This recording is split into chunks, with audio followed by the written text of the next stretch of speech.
We have an 87 R10 square body short bed pickup with a 350 V8. It's a very nice truck, solid, rust-free for the most part, but the dash has some severe damage and it needs to be replaced. So let's get to it. I'm not a mechanic, I just do this for fun, and it's a learning experience, and I'm glad I did this project because it was not that complicated. I'll be doing a voiceover on this video, and I'm only going to focus on the key topics that I think will be helpful on your DIY project.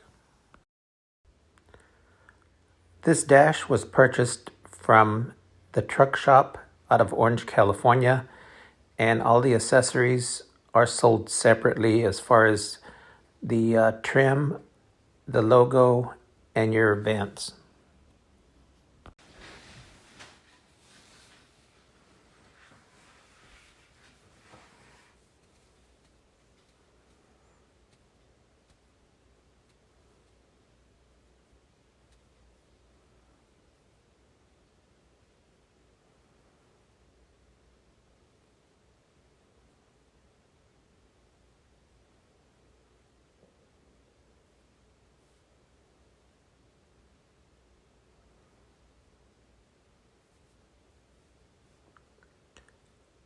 When attaching your accessories, logos, etc., there's a plastic stud and a self-tapping nut, and it's about, I believe, a 10 millimeter nut that attaches the accessories. Do not over tighten because that plastic stud could break.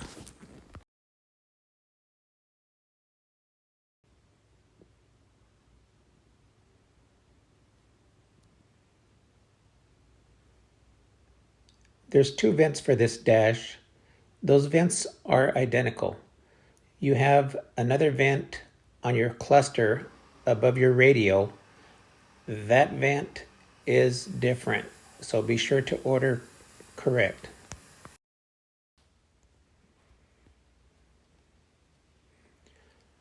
The vent in my left hand is the one that goes on my instrument cluster above my radio.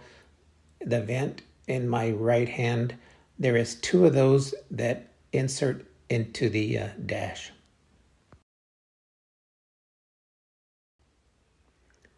There is two tabs on the left and right side of that vent that snap into that housing of that trim. Be very careful not to break anything because it is a little difficult to snap those in.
At the beginning stage of removing this dash, I discovered a Phillips screw on the passenger side, right side of that edge of the dash. I removed that along with 4 hex screws. These were 7 millimeter, and those were at the bottom trim of the dash. And it seems like those are the only screws and that are holding this entire dash together, other than the screws on the bezel. And there's some clips that you'll be seeing here coming up pretty soon that are towards the front of the dash near the windshield area.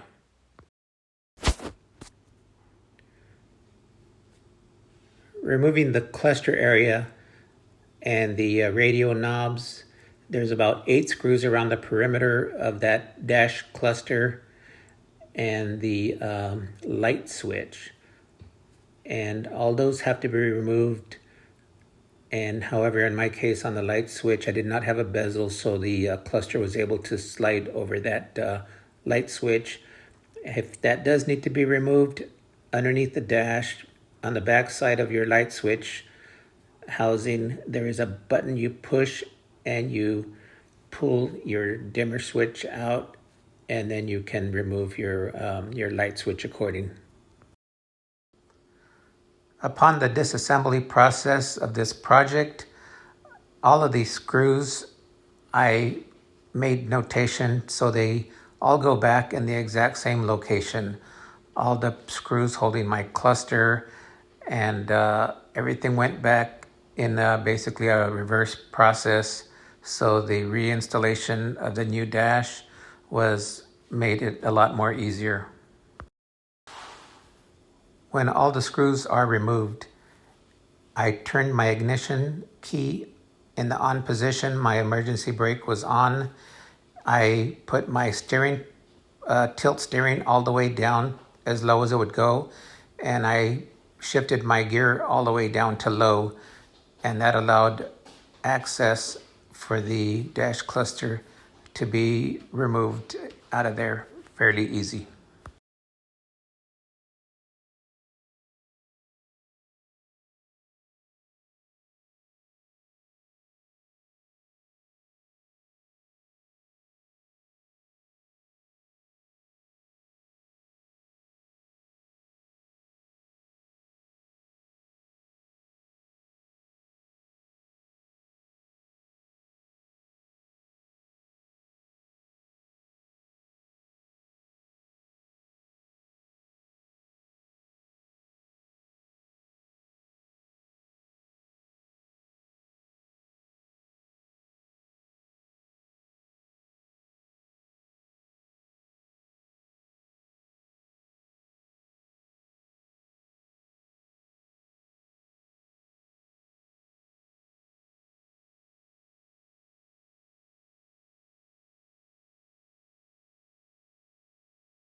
If you notice here on my dash light switch, I'm missing the bezel, so I didn't have to remove that light switch. If you do, there's a button on the back of that dash, that metal, that you push and you slide your switch out.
At this point, take your time. Be sure all the screws have been removed. Lower your tilt steering, lower your gear shifter, and the cluster will come out. You may have to wiggle it, maneuver it out. Be careful, that plastic could crack on you due to the age, and it could get brittle, but it will remove.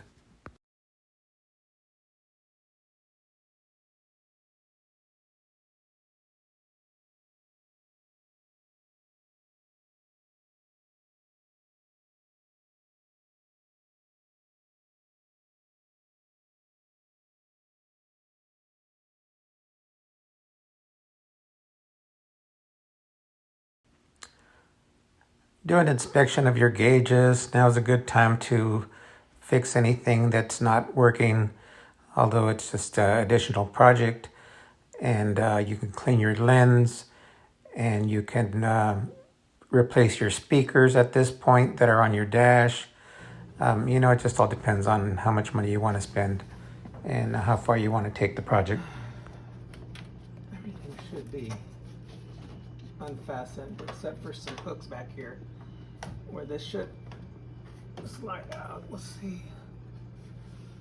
It would make it easier if I remove this trim.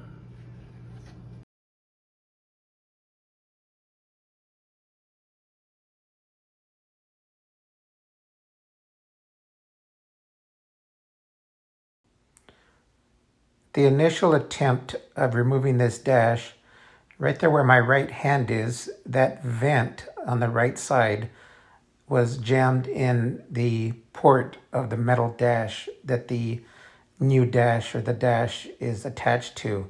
So I had to maneuver that out, and the vent tube was also a little obstacle.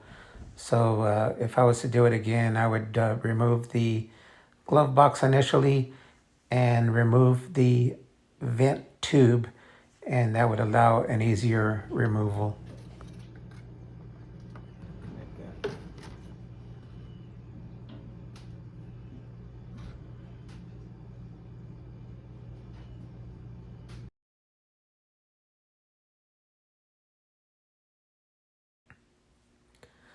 That's a critical part of this project is these metal clips.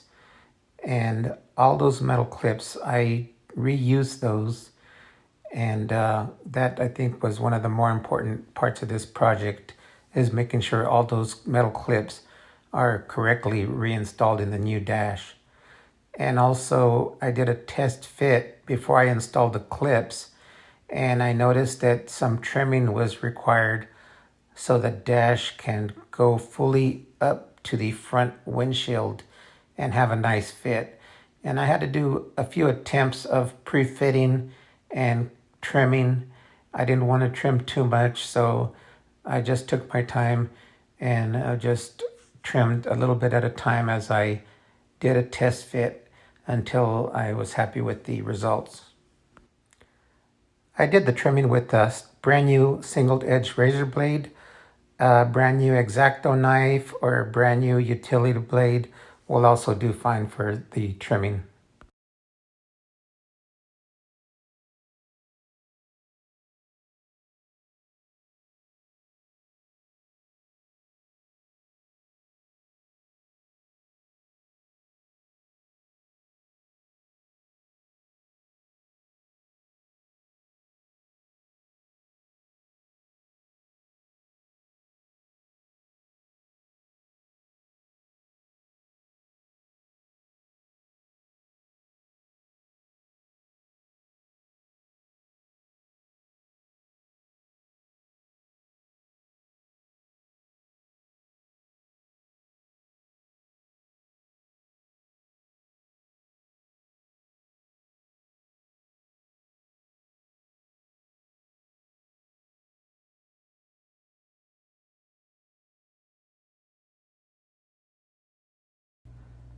Depending on the manufacturer of the product and this molding of the new dash, I think that every dash may be a little different as far as the trimming process. So use your own judgment. Test your dash before you fully install it, like a pre-test before you put your clips on and everything. And then notice the locations that require trimming.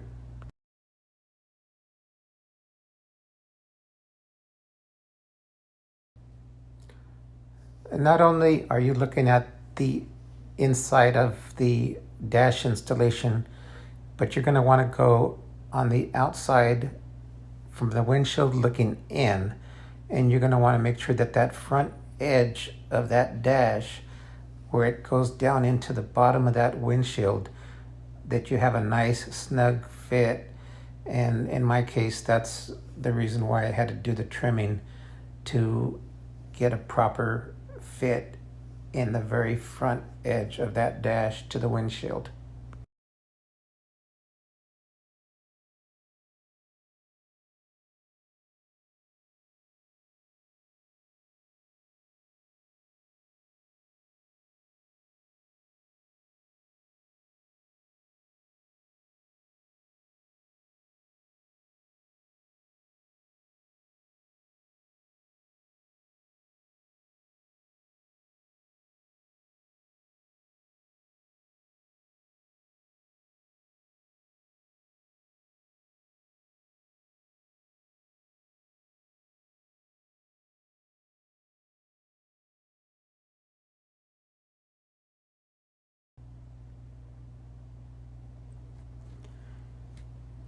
This is the old dash, and I'm removing the front clips, and you twist them off because they're inserted into underneath the metal, and you have to twist them off. I twisted mine off counterclockwise 1/4 turn, and I used some pliers and a screwdriver, and they were able to easily be removed that way.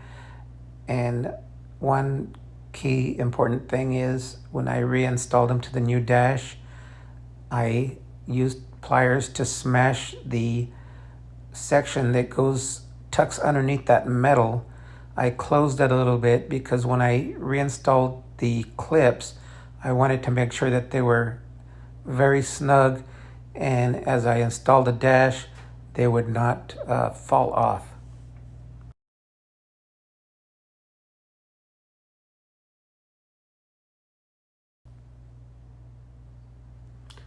Reinstalling the clips is just a reverse process.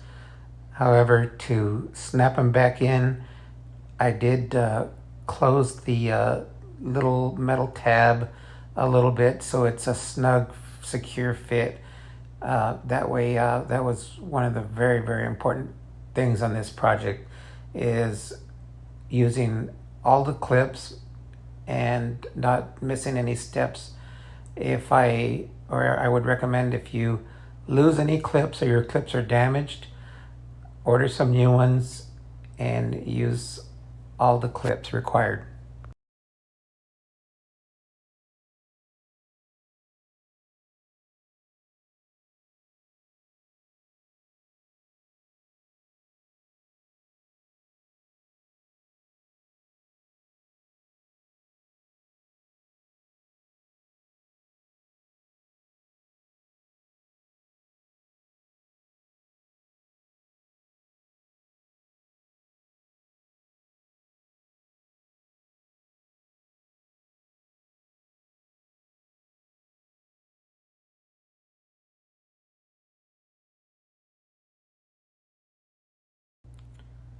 I used my two defrost vents from my old dash. Luckily, they were in good condition. They just needed to be cleaned up. And they have little tabs where they snap to hold in place. And just be careful to snap them in. There may be some trimming required on the dash vinyl to allow those to snap into place. In this project, I didn't have to do any trimming on the vinyl dash. I was able to snap them into place. It was a little bit snug, but I didn't trim because I just wanted to make sure that it was gonna be secure and not rattle.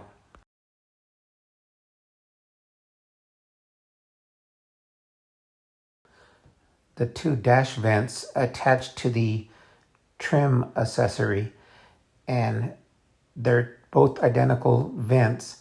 And when you snap them in, just be very careful to press them in. You have to pull the plastic bracket out a little bit, but be very careful because it could snap and it's a very snug fit.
vent housings are attached at this time, and then they are secured with the self-tapping or self-threading hex screws with the 10 millimeter socket.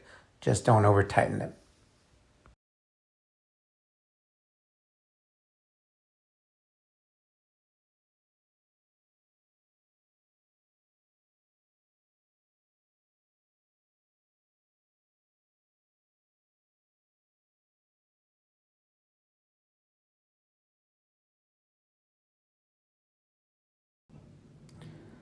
Okay, installing the new dash. At this point, an extra set of hands would be helpful, but it can be done by yourself. I made the mistake of leaving the vent tube on, and I struggled a little bit. I ended up having to remove that vent tube and install it after the dash was installed.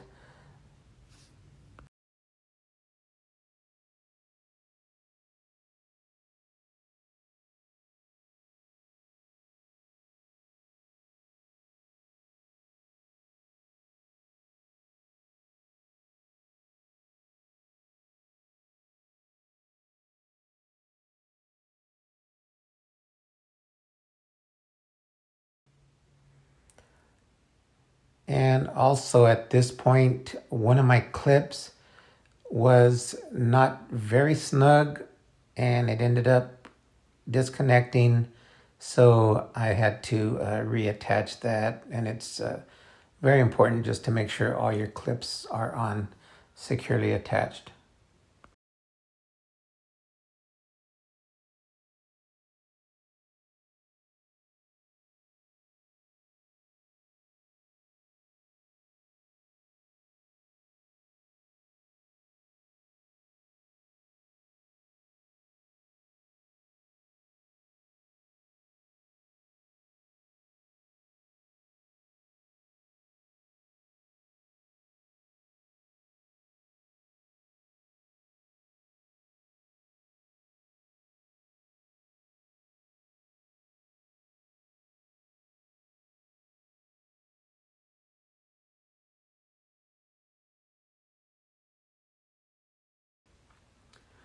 When I angled the dash in a downward position slightly, it allowed the vent housing to go into the metal dash port and allowed an easier access. At that point, I went to the outside of the windshield to make sure I didn't lose any clips and to make sure that they were going into the proper metal slot location where they slide into and the dash snaps in.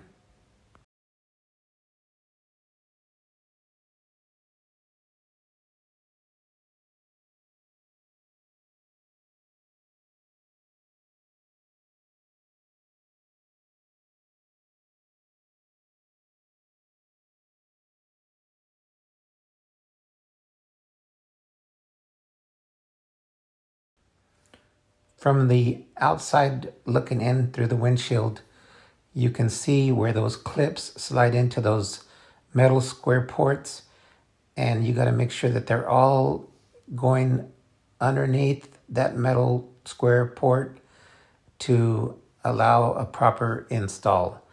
That's very critical.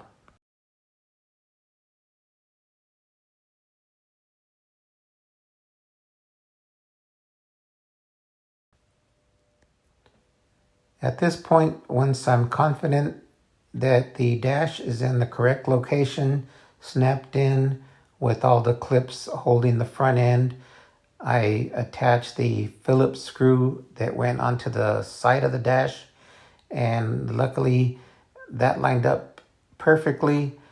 And then I attached the 4 hex screws along the bottom trim above the glove box.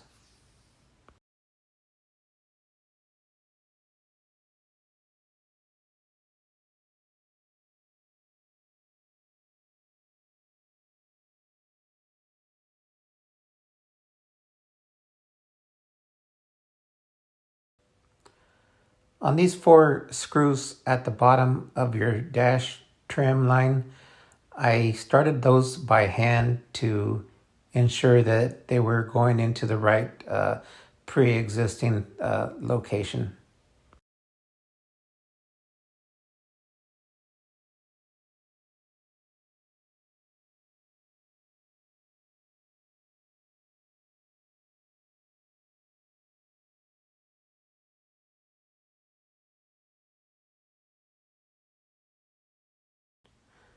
Before I installed my instrument dash cluster, I also added a new AC vent to clean it up a little bit, and then installing the dash cluster bezel was just a reverse process of maneuvering it back into the location and putting my screws all back into the existing locations where they were removed from.